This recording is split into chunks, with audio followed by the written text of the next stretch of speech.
ሰላም ጤና ይስጥልን የሐሳብ ዴሊ ቤተሰቦቻችን በዛሬው ይዘን የመጣ ነው ስለ ቬንዙዌላና አሜሪካ መካከል ያለውን ውጥረት ነው።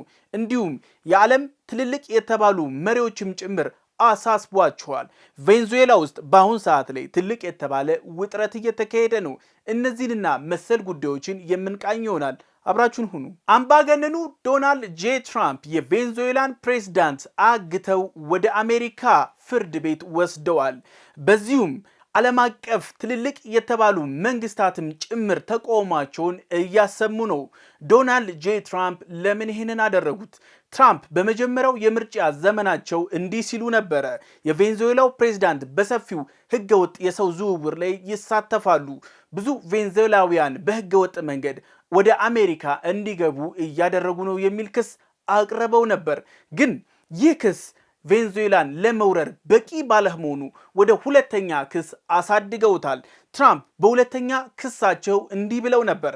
ዶናልድ ጄ ትራምፕ የሁለተኛ ክሳቸውን ቬንዙዌላ የናርኮ ቴሮሪስትን ታራምዳለች ብለዋል። የቬንዙዌላ መንግስት በሰፊው ህገወጥ የተባሉትን እነ ኮኬንን ጨምሮ ወደ አሜሪካ አደንዛዥ እጾችን በሰፊው እያስገባ ነው ብለው ከሰዋል። የትራምፕ አስተዳደር በሰፊው ይህንን የመሰለ ክስ ካቀረበ በኋላ የቬንዙዌላ መንግስትን ስልጣን እንዲለቅ ቀጥተኛ ጥያቄ አቅርቦ ነበር።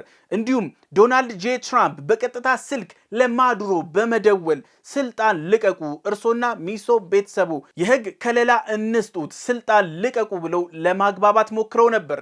ከዛም በመቀጠልም የአንድ ሳምንት ጊዜንም ሰጥተው ነበር። ዶናልድ ጄ ትራምፕ የሰጡት ቀነ ቀጠሮ ካለቀ በኋላ ግን ትራምፕ ትልልቅ የተባሉ የአሜሪካን የጦር መሳሪያ ተሸካሚ ጀቶችንም እንዲሁም ትልልቅ መርከቦችንም ጭምር ወደ ቀጠናው አቅርበው ነበረ።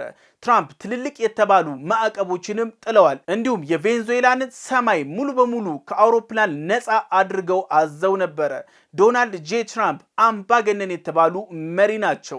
ከዚህ እቅዳቸው በኋላ ነው በሰፊው የአሜሪካ ዴልታ ፎርስን በማሰልጠን እንዲሁም በቬንዙዌላ መንግስት ላይ አድብተው የቬንዙዌላን መንግስት ኒኮላ ማዱሮን በሌሊት አግተው ወደ አሜሪካ ፍርድ ቤት ወስደዋል። በዚሁም የራሻ የአሜሪካ ትልልቅ የተባሉ ዓለም አቀፍ ድርጅቶች ጭምር ተቃውሞ አቅርበዋል። ሉዓላዊነት ተጥሷል፣ የአንድ ሀገር የራስን በራስ የማስተዳደር መብትም ተጥሷል ተብሎ ነበር። ዶናልድ ጄ ትራምፕ ለምን ኒኮላ ማዱሮንን ማገት ፈለጉ? በቬንዙዌላ ላይ ለምን የስልጣን ሽግሽግ እንዲሁም ህገወጥ የተባለ ኢንተርቬንሽን ማድረግ ፈለጉ? ዶናልድ ጄ ትራምፕ የመጀመሪያ ስልጣናቸው ላይ ማዱሮን በሰፊው ሲወቅሱ ነበረ። በሁለተኛው የስልጣን ዘመናቸው ደግሞ ማዱሮን ሙሉ በሙሉ ማንሳት ፈልገው ነበር። የዶናልድ ጄ ትራምፕ እሳቤ ግን የማዱሮን መንግስት ማንሳት ብቻ አልነበረም። ይህ እሳቤ ከዛም የዘለለ ነበር። ከሬጂም ቼንጅ በላይም ነበረ። የኒኮላስ ማዱሮ መንግስት እኛ ነዳጃችንን ሙሉ በሙሉ በብቸኝነት ለአሜሪካ መንግስት አልሸጥም ሲሉ ነበረ።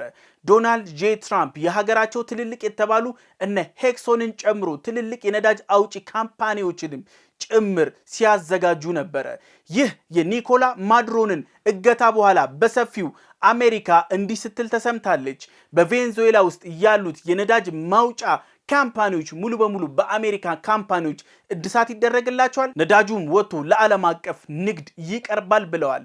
ይህ የአሜሪካን ትክክለኛ ቀጥተኛ ፍላጎት የቬንዙዌላ ነዳጅ እንጂ ሌላ አለመሆኑን ያረጋገጠ ነበረ። የዶናልድ ጄ ትራምፕ አስተዳደር በሁለተኛ ዙር ያለው ደግሞ ይሄንን ነው። እኛ ቬንዙዌላን እናስተዳድራታለን ብለዋል። በህዝብ የተመረጠ መንግስትን በኃይል ከወሰዱ በኋላ እንዲሁም ሉዓላዊነታቸውን ከጣሱ በኋላ በቀጥተኛ እናስተዳድራለን ሲሉ ተሰምተዋል። ዶናልድ ጄ ትራምፕ በጉልበት የሚመሩ እንዲሁም አምባገነናዊ መሪ መሆናቸውንም ጭምር አሳይተዋል። ኬር ስታርመር እንዳሉት ከሆነ የአሜሪካ አካሄድ ህገወጥ ብለውታል። እንዲሁም አሜሪካ እንደዚህ አይነት አካሄድ ውስጥ መግባቷ ያሳፍራልን ብለው ተናግረዋል። ትልልቅ የተባሉ የዓለም መንግስታቶች በአሁን ሰዓት ላይ ስጋት ላይ ናቸው። ስጋት ላይ የጣላቸው ደግሞ የገዛ ሪሶርሳቸው ነው። አሜሪካ የትኛውንም ሪሶርስ ከፈለገች ናይጄሪያም ቻይናም እንዲሁም ቬንዙዌላም ጭምር የመግባት መብት እንዳላትም ማሳየት ጀምራለች። አሜሪካ ለጥቅሟ ስትል የትኛውንም መንግስት ስም ለጥፋ ታርጋ አስቀምጣ ልታስር፣ ልትከስ እንዲሁም ልታፍንም እንደምትችል ጭምር እያረጋገጡ ነው። ከትላንትና ጀምሮ እስከ ዛሬ ድረስ የቆየ በቬንዙዌላ ውስጥ ትልቅ ተቃውሞ ተነስቷል። የተቃውሞም ትልልቅና ዋና ዋና የተባሉት መልእክቶችም እነዚህ ነበሩ። ኒኮላስ ማዱሮ ወደ ሀገሩ ይመለስ፣ ነፃ ይሁን የሚል ጥያቄዎች ነበረ። እንዲሁም በሀገር ውስጥ የነበሩ ተቃውሞች ሉዓላዊነታችን ተጥሷል፣ አሜሪካ በግድ ነዳጃችንን አትወስጅም የሚልም ትንቅንቅም ጭምር ተነስቷል። ከቬንዙዌላ ውጪ የተደረጉት ተቃውሞች ይሄንን ይመስላሉ።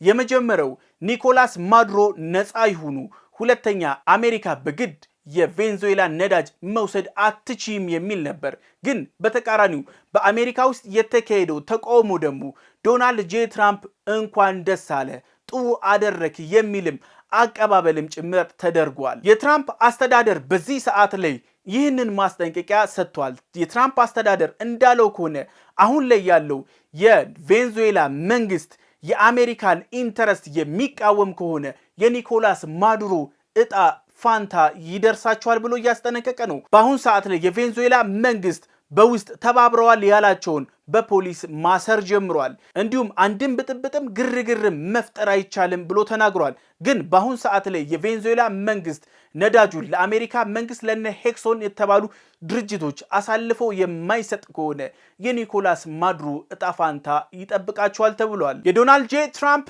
አስተዳደር ነዳጁን ብቻ አይደለም የፈለገው፣ በሁለተኝነት ደረጃ ቻይና በዛ ቀጠና ላይ ሰፊ የተባለ አስተዋጽኦ እያደረገች ነው። የቬንዙዌላ መንግስት ከቻይና መንግስት ጋር በትብብር በሰፊው እየሰራም ይገኛል።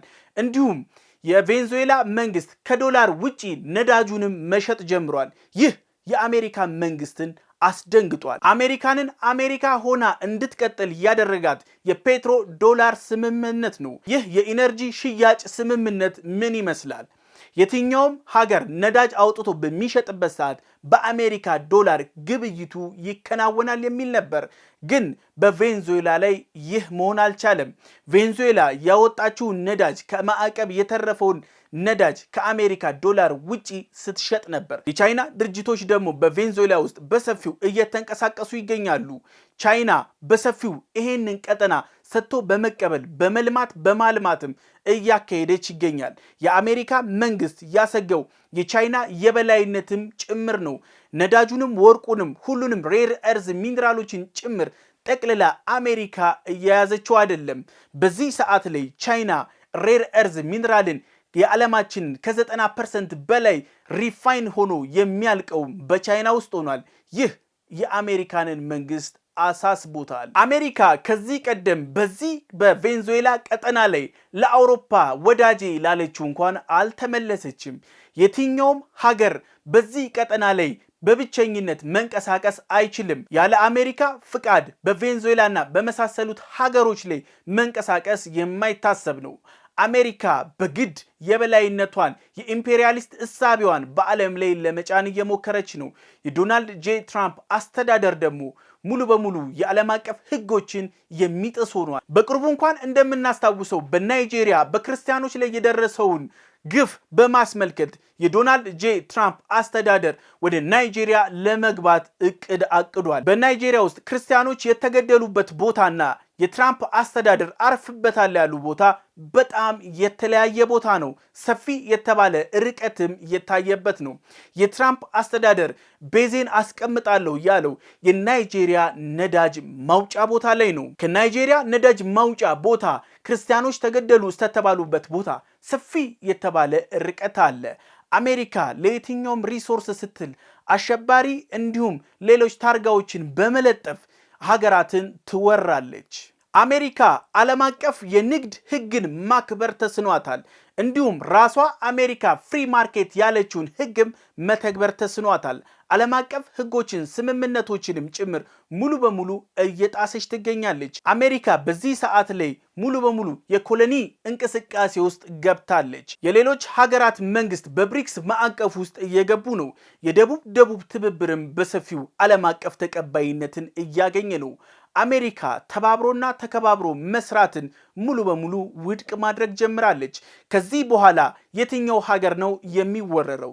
ከዚህ በኋላ የትኛው ሀገር መሪ ነው የሚታፈነው? ይህ ዓለም አቀፍ የዲሞክራሲ እንቅስቃሴን ያቀጨጨ ነው። አሜሪካ ዲሞክራቲክ ነኝ ብትልም እያደረገችው ያለው ግን እንቅስቃሴ አንድ ዲሞክራቲክ የሚባለው በዚህ ሰዓት ላይ ከአሜሪካ ጋር ተነጋግሮ ተቀራርቦ መስራት የማይቻልበት ደረጃ ላይ ተደርሷል። ትራምፕ ሙሉ በሙሉ የሀገራትን መሪዎች በማፈን በመውሰድ እንዲሁም ሀገራትን በእጅ አዙር እመራለሁ በቀጥታም እመራለሁ እያሉ ይገኛሉ።